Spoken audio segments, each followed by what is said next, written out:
Sekarang kita buka paket dari keyboard Asus E22s nya.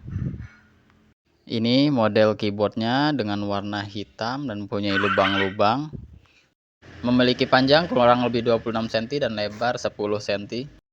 Ini model kabel fleksibelnya, dan ini bagian belakang keyboardnya. Kita tes menggunakan keyboard test portable. Pasang kabel fleksibel di port yang sesuai, kemudian sambungkan power ke alat tester. Hidupkan alat keyboard testernya.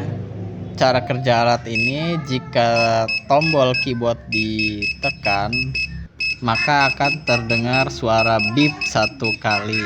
Artinya tombol keyboard normal. Jika ditekan tidak ada suara, maka tombol tersebut mati, dan jika ditekan terdengar suara beep panjang, itu artinya error.